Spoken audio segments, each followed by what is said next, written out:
एटियाडोर सिंचाई विभाग के ढीले मैनेजमेंट और 4-5 दिन तक नहर का पानी बंद रहने और जरूरत के हिसाब से पानी छोड़ने के बजाय नहर में कम पानी छोड़े जाने की वजह से लाखनदुर तालुका में धर्मापुरी नहर के फायदे वाले इलाके के किसानों की खेती में लगी फसलें खतरे में आ गई हैं।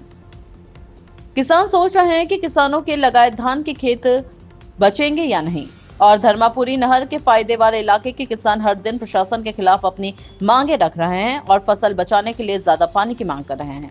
आइए देखिए खबर विस्तार से। भारत नेशन के लिए प्रकाश नागतोडे की खास खबर। बने रहिए भारत नेशन के साथ। मी धर्मापुरी येथील मी तुळशीदास नारनवरे कास्तकार बोलत आहे आणि ह्या धर्मापुरी परिसरामध्ये जवळपास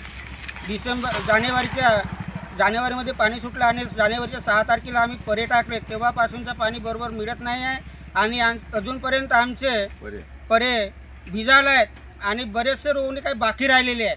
तरी या पाण्याची क्षमता वाढवून देण्यात यावी, अन्यथा जे शेती आहे ते कोरडवाहू राहिले आणि शेतकऱ्यांचे नुकसान होईल।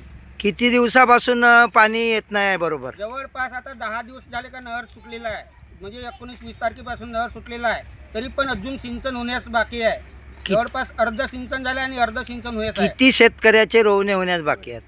जवळपास 30-40 लोकांच्या शेतकऱ्यांचे रोवणे होण्यास बाकी आहे। आणि झालेल्या रोवण्याची परिस्थिती काय आहे? झालेल्या रोवण्याच्या भेगा पडलेल्या आहेत। काय मागणी आहे आता तुमची? पाण्याची मागणी पाहिजे आम्हाला, पाणी जास्त वाढवून मिळाला पाहिजे।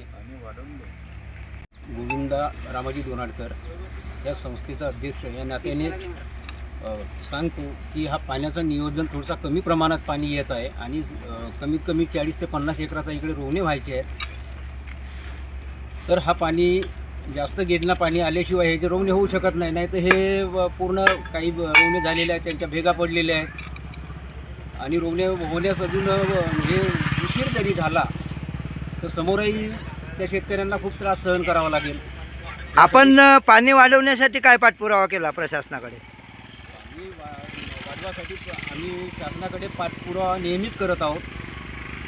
या कॅनलचे म्हणजे जे प्रशासकीय अधिकारी आहेत ते कोण आहेत? पाणी सोडणारे आणि नियंत्रण ठेवणारे? पाणी सोडणारे तिकडे तिथे पालीवाल साहेब आहेत अध्यक्ष आणि लंजे साहेब आहेत इंजिनियर। तुम्ही लंजे साहेबाची भेट घेतल्या का? लंजे साहेबासोबत फोनवर कॉन्टॅक्ट होत असते। पाण्याबद्दल काय बोलले ते? पाण्याबद्दल त्यांना नेहमीच विचारणा केली असते। पाणी वरतूनच कंट्रोल करून पाणी इकडे आणण्याचा प्रयत्न करतो म्हणतात। समजा पाणी आला नाही आणि जर शेतकऱ्याची जी लावलेली फसल जर मेली तर याला जिम्मेदार कोण असेल? याला जिम्मेदार सोसायटी कशावरून असू शकेल असं मला वाटते, कारण शासन वरून पाणी देईल, त्याच्या नियोजन आम्ही अशा प्रकारे इकडे शेतकऱ्यापर्यंत पोहोचवण्याचा प्रयत्न करू।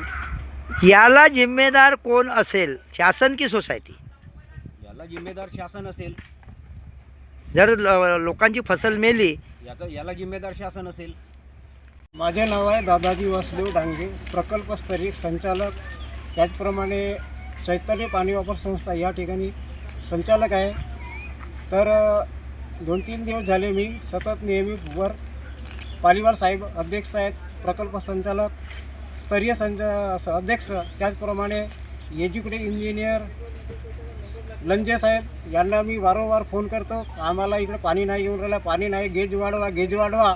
तर ते आम्हाला म्हणतात का वरून पाणी अजून होण्यास आहे वरच्या स्तरावर, तर आपण 1-2 दिवस पाणी थांबावा आणि नंतर आम्ही गेज तुम्हाला देतो। आता 2 दिवस झाला जेतपूर बारेवालाच पाणी येत आहे। आम्ही नेहमी बोलतो त्यांच्याकडे, आम्हाला गेज द्या। ते म्हणत राहिले आम्हाला का 2 दिवस थांबा, 2 दिवस गेज वाढवून देतो। आतासुद्धा मी 5 मिनिटात फोन केलो लंजे साहेबाला।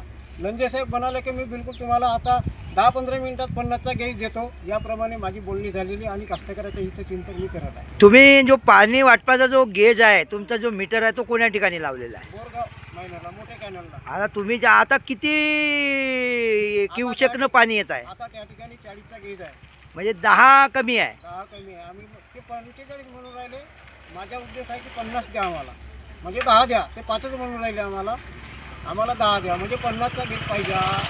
या शब्दात मी त्या लंजे साहेबाला बोललो।